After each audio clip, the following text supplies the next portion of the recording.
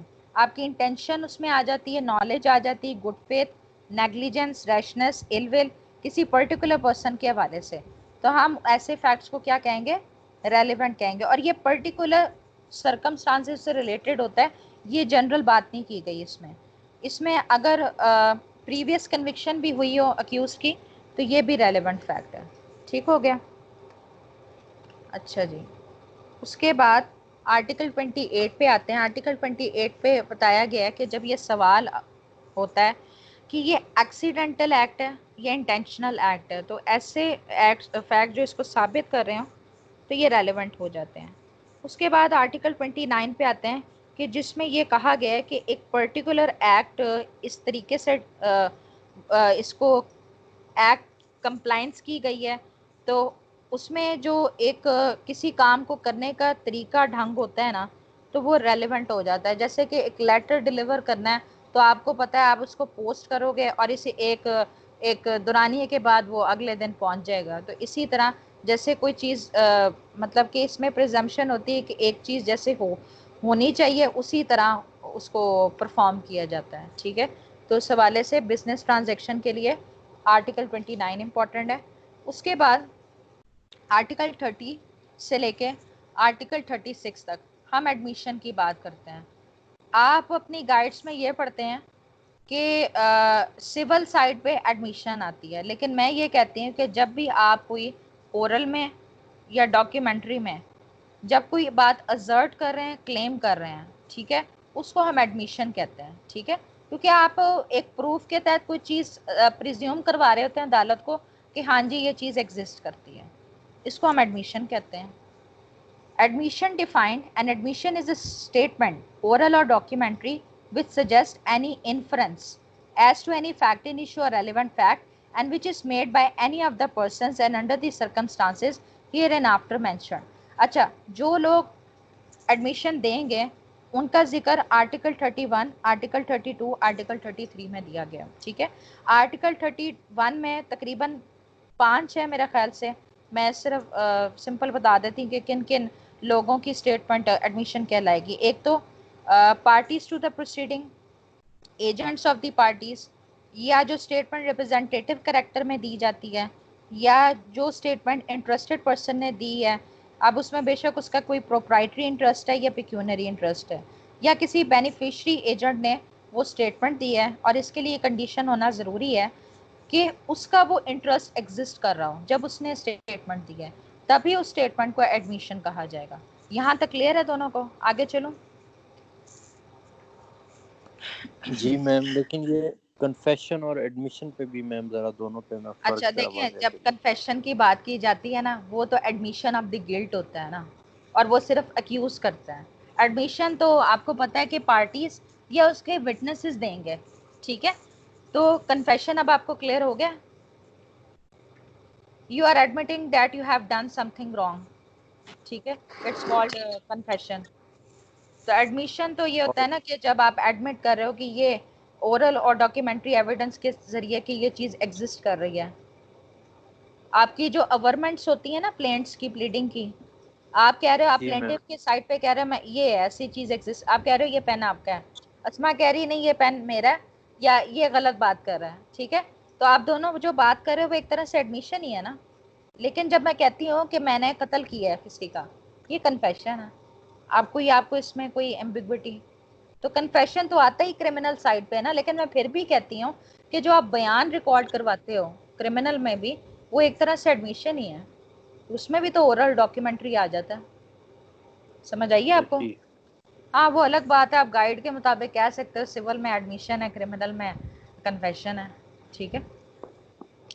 اچھا, اس کے بعد آرٹیکل 32 میں آپ کو یہ بتا دوں کہ جب آپ اسٹیٹمنٹ دیتے ہو کہ آپ کی کوئی پوزیشن ایگزسٹ کرتی ہے یا آپ کی کوئی لائبلٹی ہے, تو وہ اسٹیٹمنٹ بھی ایڈمیشن کہلائے گی. آپ آرٹیکل 32 کے ساتھ کائنڈلی ایک لائن لکھ لیں تاکہ اتنی لمبی بات آپ کو یاد نہ کرنی پڑے. لکھیں ذرا, اسٹیٹمنٹ ایز ٹو پوزیشن اور liability, statement as to position اور لائبلٹی از ریلیونٹ. لکھ لیں تو مجھے بتا دیں, پھر آگے چلتے ہیں.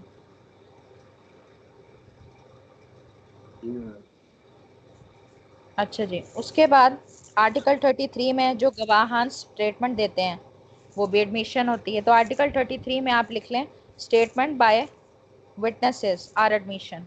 Statement by witnesses are admission.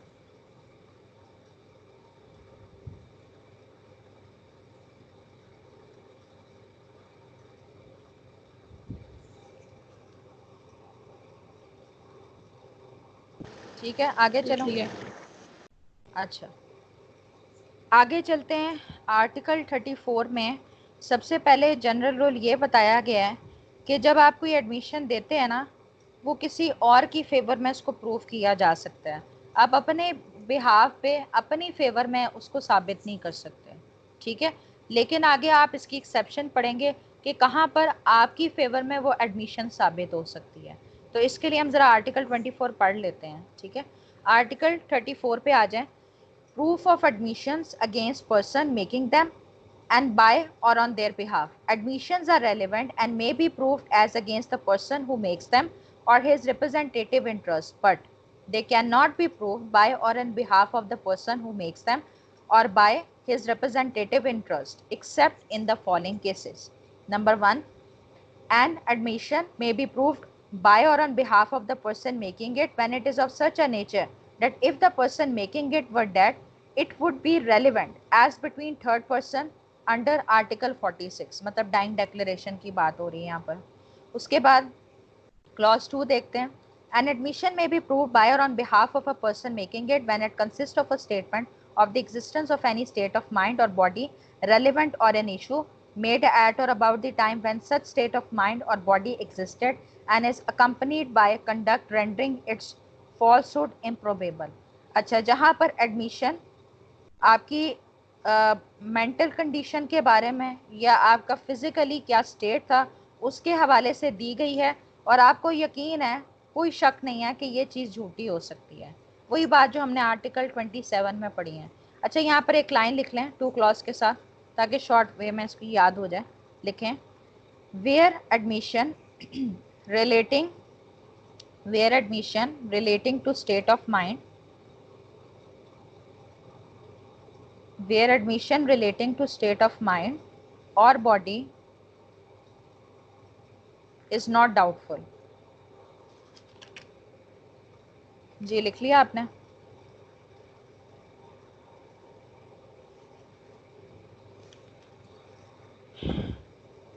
ہاں جی. اچھا, اس کے بعد 3 clause میں آتے ہیں. اس میں an admission may be proved by or on behalf of the person making it if it is relevant otherwise than as an admission. مطلب ریلیونٹ ہوگی تو اس کو ایڈمیشن کو اس کے بہار پہ ثابت کیا جائے گا نا, ٹھیک ہے. اس کے بعد اس میں یہ ہے کہ جو جب ڈاکیومنٹس کے جو کنٹینٹس ہیں نا اس کے حوالے سے اورل ایڈمیشن دی جا سکتی ہے جب آپ یہ ثابت کر دو کہ آپ اس کو پروف سیکنڈری ایویڈنس کے ذریعے کر سکتے ہو، ٹھیک ہے، یا جہاں پر ڈاکیومنٹ کی جینویننس کی کا سوال کیا گیا. میں دوبارہ دہراتی ہوں کہ جنرل یہاں پر یہ بات ہو رہی ہے کہ ڈاکیومنٹس کی کانٹینٹس کے حوالے سے اورل ایڈمیشن دی جا سکتی ہے، کب ریلیونٹ ہو جاتی ہے، صرف 2 کنڈیشن میں. جب آپ اس کی سیکنڈری ایویڈنس دے سکتے ہو، ٹھیک ہے، یہ ایسے فیکٹ ثابت کر رہے ہوں، یا جہاں پر ان کویشچن ہو کہ یہ ڈاکیومنٹ ریئل ہے کہ نہیں ریئل. ٹھیک ہو گیا. اس کے بعد جہاں پر دونوں پارٹیز کی یا ملی بھگت شامل ہوتی ہے نا، میں 36 کی بات کر رہی ہوں کہ ایویڈنس نہیں دیں گے وہ، تو ایسے صورتحال میں سول کیسز میں جو ایڈمیشن ہوتی ہے نا وہ ریلیونٹ نہیں ہوتی. اس کے بعد آرٹیکل 37 پہ آ جائیں. آرٹیکل 37 میں یہ کہا گیا کہ تھریٹ انڈیوس پرومس کر کے جو کرمنل پروسیڈنگ میں کنفیشن لی جاتی ہے وہ ارریلیونٹ ہوتی ہے، ٹھیک ہے، جس میں عدالت یہ مطمئن ہوتا ہے کہ یہ کسی ان پرسن ان اتھارٹی جو پرسن ہے اس نے اسے یہ تھریٹ انڈیوس کر کے کنفیشن لی ہوگی اور اسے یہ یقین دلایا ہوگا کہ اسے فائدہ ہوگا یا عارضی طور پر کسی مصیبت سے وہ بچ جائے گا، تو یہ ارریلیونٹ کنسیڈر ہوگی. اس کے بعد آرٹیکل 38 میں یہ کہا گیا کہ پولیس آفیسر کے سامنے جو کنفیشن دی جاتی ہے اس کو اکیوز پرسن کے خلاف پروف نہیں کیا جا سکتا. آرٹیکل 39 میں یہ کہا گیا ہے کہ جب ایک بندہ پولیس آفیسر کی کسٹڈی میں ہوتا ہے تو وہ کنفیشن نہیں ثابت کی جا سکتی. ہاں یہ ایکسیپشن ہے کہ جب میجسٹریٹ کی امیجیٹ پریزنس ہو تب بھی کی جا سکتی ہے. اس کے بعد آرٹیکل 40 میں یہ کہا گیا ہے کہ جب وہ کوئی بیان دیتا ہے، فیکٹس کے بارے میں بتاتا ہے اور کوئی انفارمیشن ڈسکلوز ہوتی ہے ملزم کی طرف سے، اس کی حد تک وہ اس کے خلاف ثابت کی جا سکتی ہے. ٹھیک ہے، اب اس سے فرق نہیں پڑتا کہ یہ کنفیشن ہے کہ نہیں، لیکن جو انفارمیشن ڈسکلوز ہوئی ہے وہ اس کے خلاف استعمال کی جا سکتی ہے. ٹھیک ہے. اس کے بعد آرٹیکل 41 میں کہا ہے کہ جب یہ تھریٹ انڈیوسمنٹ یہ اس میں فیکٹرز نہیں شامل ہوتے کنفیشن میں تب وہ ریلیونٹ ہو جاتی ہے. دانیال آپ کا کوئی سوال تو نہیں ہے؟ چلو آگے. میں کہنا چاہ رہا تھا 40 تک کافی ہے. اچھا چلو ٹھیک ہے، یہاں تک چھوڑ دیتی ہوں. زیادہ تیزی سے تو نہیں پڑھ دیا میں نے؟ اس کو ریوائز کرنا تو تھوڑا سا ہاں زیادہ ہو گیا ہے.